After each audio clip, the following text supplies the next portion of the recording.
20 मई 1498 के दिन भारत के केरल राज्य में कालीकट नामक स्थान पर कुछ पुर्तगाली नाविकों ने कदम रखा, जिसके बाद मानो हमारे देश भारत की तो तकदीर ही बदल गई और इसकी कहानी कुछ अलग ढंग से ही लिखी गई। दोस्तों, ये वो दिन था जब यूरोपियन समुद्री नाविक व खोजकर्ता वास्को डी गामा ने भारत की खोज की थी। अब बहुत लोग सोच रहे होंगे कि भारत का इतिहास तो हजारों साल पुराना है। सदियों से यहाँ पर जनपद, मौर्य साम्राज्य, गुप्त साम्राज्य और दिल्ली सल्तनत के राजाओं ने यहाँ पर राज्य किया था। तो फिर कोई कैसे भारत की खोज 1498 ईस्वी में कर सकता है? तो दोस्तों, आपको बता दें, भारत में सदियों से जितने भी आक्रमणकारी जैसे सिकंदर, मंगोल आदि आते थे, तो वो भारत को हमेशा पश्चिमी एशिया से जोड़ने वाले मशहूर रास्तों या दर्रों से होकर आते थे।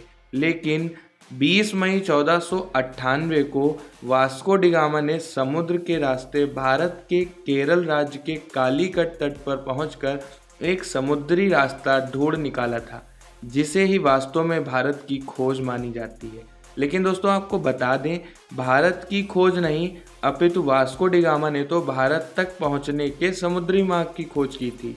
तो दोस्तों, उस समय भारत अपने कृषि उत्पादों के लिए बहुत अधिक मशहूर हुआ करता था।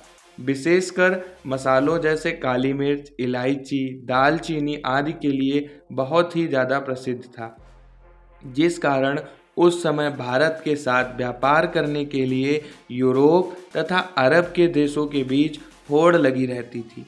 लेकिन उस वक्त एशिया के प्रमुख देशों जैसे भारत, चीन, म्यांमार आदि के साथ व्यापार केवल स्थलीय मार्ग से ही होता था, जिसे सिर्फ मुस्लिम शासक व व्यापारी ही इस्तेमाल किया करते थे और मुस्लिम शासक उस मार्ग से किसी दूसरे को व्यापार करने बिल्कुल नहीं देते थे।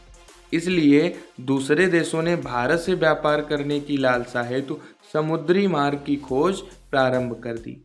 प्रारंभ के कई वर्षों तक विभिन्न प्रयासों के उपरांत उन्हें कोई सफलता हासिल नहीं हुई। लेकिन फिर 1460 के दशक में जन्मे वास्को डी गामा ने समुद्री मार्ग से भारत तक पहुंचने के रास्ते की खोज कर एक नया कीर्तिमान स्थापित कर दिया और ऐसा करके उन्होंने इतिहास के पन्नों में अपना नाम सदा सदा के लिए दर्ज करा लिया। सबसे पहले Vasco da Gama Cape of Good Hope पर पहुंचा, जहां पर वह दक्षिण अफ्रीका के मोजाम्बिक द्वीप पर पहुंचा था। फिर वह राह परिचित नाविकों की मदद से भारत के केरल में कोच्चिकट बंदरगाह पर पहुंचा। उसने अपनी यह यात्रा 8 जुलाई 1497 को लिस्बन से शुरू की थी और वह भारत 20 मई 1498 को सफलतापूर्वक पहुंचा। वास्को डी गामा ने भारत की कुल 3 यात्राएं की। उनकी अंतिम यात्रा 1524 में हुई थी। अंत में वह मलेरिया से पीड़ित होकर 24 दिसंबर 1524 को कोच्चि में ही स्वर्गवासी हो गया। तो दोस्तों, कैसा लगा आपको ये वीडियो?